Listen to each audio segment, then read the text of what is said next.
this is Aromie here. Welcome back to our life, Baxter DLC. We're just grabbing some ingredients for cupcakes, so then we can bring it over to Baxter's place.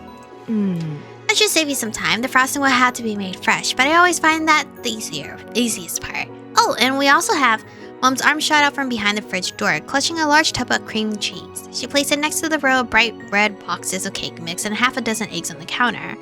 You should take some extra muffin tins too, just in case. If Baxter's oven is big enough, you can bake multiple batches at once instead of doing it in stages. He might not need it, but being prepared never hurt anybody. Here, Mom paused, a thoughtful look on her face. Unless you were making a plan to, say, assassinate someone, then your preparations will be designed to... Pamela, the muffin tins? Right, muffin tins. We have 2 you can take along, cupcake liners too. While they were meant to only help, your moms did all the work of getting supplies, and soon you found yourself ready to head on over to Baxter's condo. They kissed you one on either cheek and shooed you enthusiastically out the door. You hurried across the street, lugging your cargo and 2 large grocery store branded totes. Once up the front steps up to Baxter's house, you gingerly rearranged things so you were able to grab the doorknob. As promised, Baxter had left it unlocked, the panel of light spread over your feet. Stealing yourself in preparation for the last stretch of an interminable day, you gripped the bag handles tighter and stepped inside. Stepping briskly through the entry, you could recall that Baxter's condo had a kitchen directly opposite the main living room. You made your way straight there. Baxter was waiting for you beside the fridge and swiveled around when he heard you enter. Ah, you're here. Excellent. Welcome, welcome. So? Were you able to find everything you need from your house? Many places might be closed this late, but I'm not opposed to a trip to the grocery store if necessary. You shook your head no and pointedly held up the 2 large bags full of ingredients and spare baking supplies. No need for emergency supply runs, thank goodness.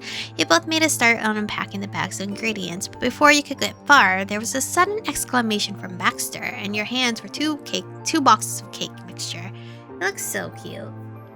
Hallelujah. I was hoping you'd bring something similar. Being that genuinely glad, you couldn't help but let your eyes widen in surprise. Baxter sheepishly raked a hand through his iconically colored hair. To tell you the truth, I have never baked before in my entire life, whether using a pre-prepared mix or not.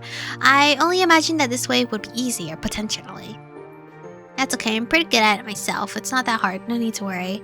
It should be fine, I think I can manage this. I can't complain about that, I don't have much experience either. I think I only baked an actual cake once in my life, and I remember it being very long compared to just getting a box of cake. It's okay, I'm pretty good at it myself.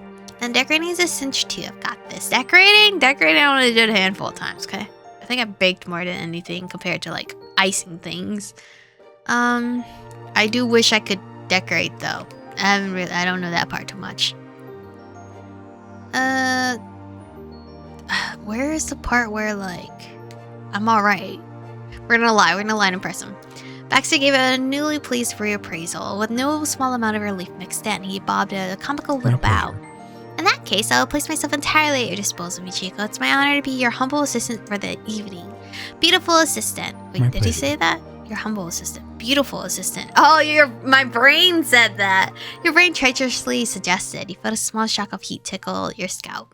Let's get baking, shall we? You finished unpacking the remaining ingredients, lining them all up carefully on the countertop. Baxter took the second bag and did the same. That reminds me, I might have been a bit hyperbolic when talking about how barren my fridge is earlier. It is not as if this thing is completely empty. At the time, I wanted to assure you that it wouldn't be any trouble for you to come and make use of it, and there definitely is plenty of room. But I'm not completely incapable of providing a basic level of hospitality. If you're ever hungry or thirsty, let me know. This news came as relief to you, probably not for the reason that Baxter was expecting. Sure, it was great you wouldn't starve while you were here, but mostly you were glad to hear that Baxter wasn't living on his own with nothing to eat in the house. That mental image had been so lonely. Yeah, same. You thanked Baxter for the offer, although you weren't in the mood for anything at present. At some point in the conversation, Baxter had rummaged around in the cupboard and added a 3rd muffin tray to the 2 of yours. The kitchen happened to be supplied with one of these already, but thank you for bringing the spares, in case of emergency. As often happened in your life, you found yourself offering a prayer of thanks to your mom for reminding you of the blindingly obvious. Oh, we should maybe use all of them at once. We don't need to only bake 1 tray at a time, and I think I normally fit 2 trays at a minimum. Baxter's eyebrows lifted a fraction of surprise. That's true, there should be enough space. The pans aren't terribly large. I'll double check. He picked up one of the trays, walked over to the oven, and opened it up. He put it inside, took it back out, then tried putting it again long ways. Then he nodded, apparently satisfied. Yes, that would do it. Especially if we use more than one shelf. 3 dozen cupcakes at once. We could almost start a bakery. He was more than a little tickled by the idea, so you're afraid for pointing out that he'd first have to know a bit more about baking to actually run one. Alright. Another matter squared away. Where shall we begin? Without saying another word, he turned to the cake mix. We'll start with the batter. Shouldn't we preheat the oven first, technically?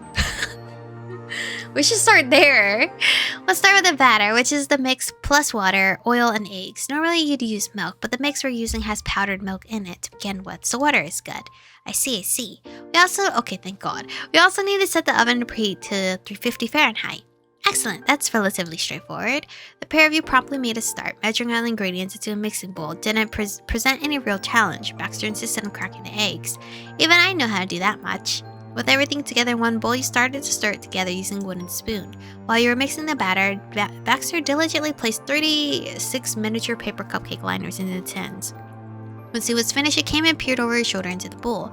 Is it ready? You gave a firm nod. He had a batter at a good, even consistency, moderately thick while still being runny enough to pour. What do you think? How are you meant to get it into the trays? A spoon, perhaps?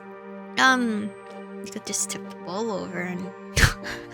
A serving spoon would do fine, although a rubber spatula could come in handy for getting the last bits of the batter out of the bowl. You picked them both out of the utensil drawer. Portioning out the batter into the cupcake tins was where things started to get more involved. You took care of filling the 2 tins you'd brought from home, while Baxter made the effort on his own tin by himself. You managed to get the batter sitting evenly in all the cases without spilling. Baxter's pan didn't fare so well, however. His batter? Baxter.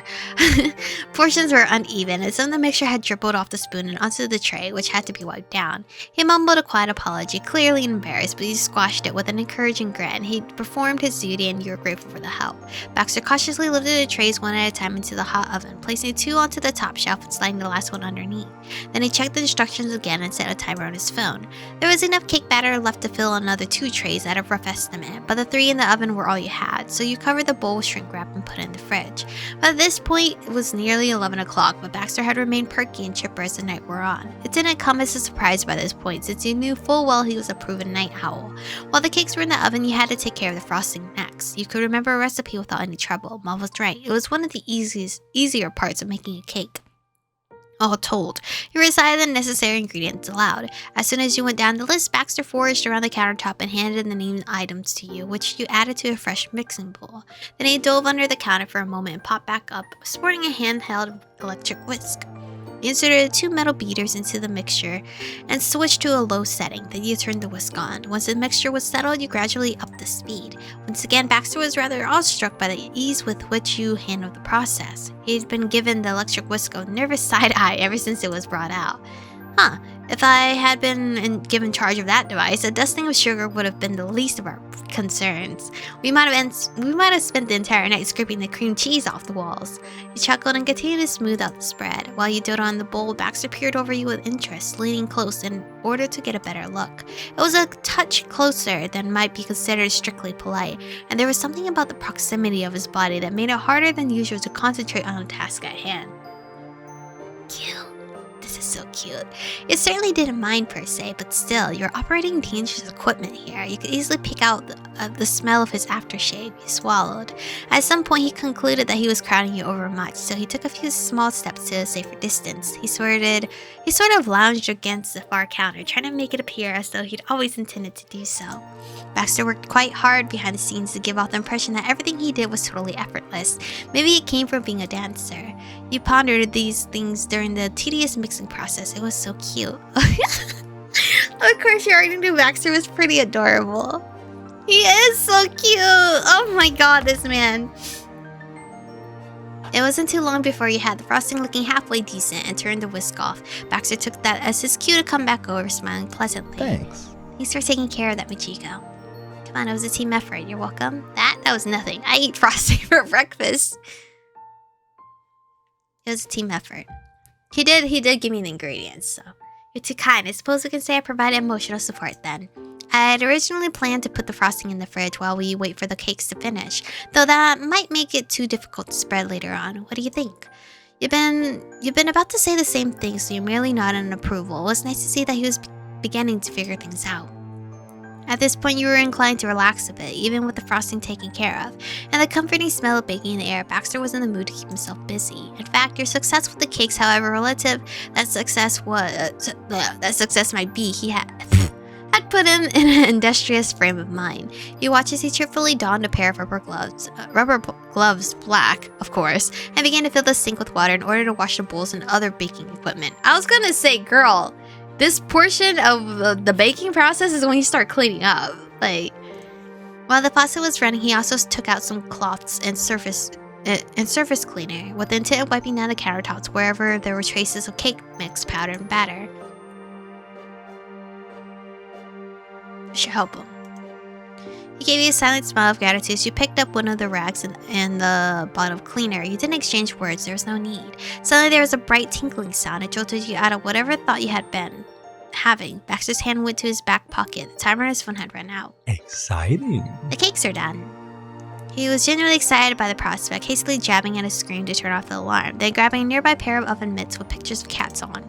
They must have belonged to the owner of the condo rather than Baxter himself, since the fabric was a deep red color. The cats were all black and white, though. You suppose that counted.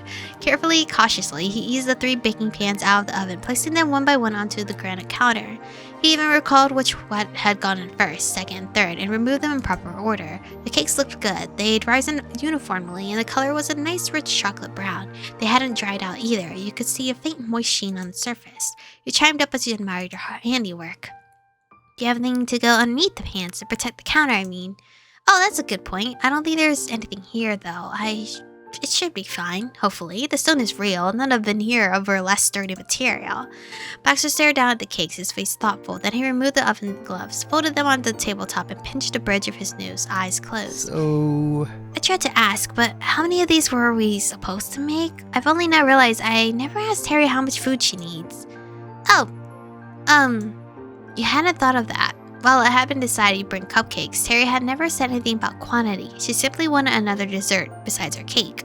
He explained as much to Baxter. He breathed in through his nose and sighed deeply and opened his eyes. Perhaps that's because Terry doesn't know herself. That's understandable. This whole party was extempore to begin with. Extempore? I do hope 36 is enough. Even with the spare batter, we don't have time to prepare another batch. Not if they're too cool and be frosted before the event. I must extend my thanks once again that you brought your family's spare tins over. Otherwise, the crowd will be fighting over a paltry 12 cupcakes. Thanks, Mons, for letting us have them. That was lucky. Speaking of your family, you check the clock on your phone to see how long ago you bathed the Pharrell. Wow, it's already gone past midnight. You couldn't believe it got so late, and you couldn't even start the frosting until the cakes had cooled, which might take another hour or more.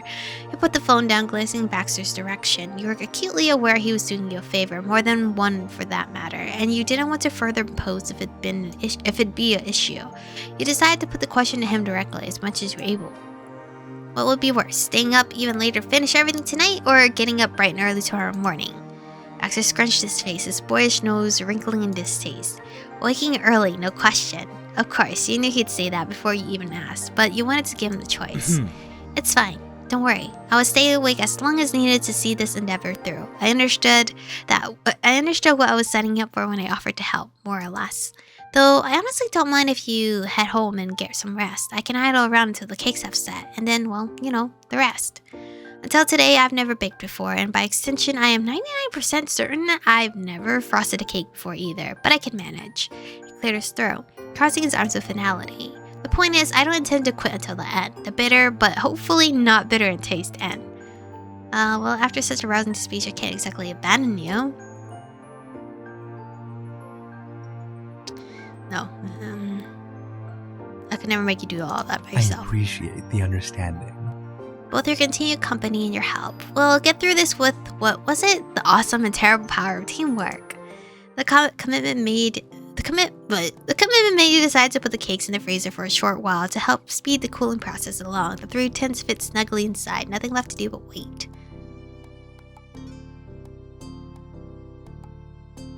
This has been nice. I agree. It's been a delightful experience on the whole. Baxter pressed firmly against the freezer door, making positively sure that it had shut.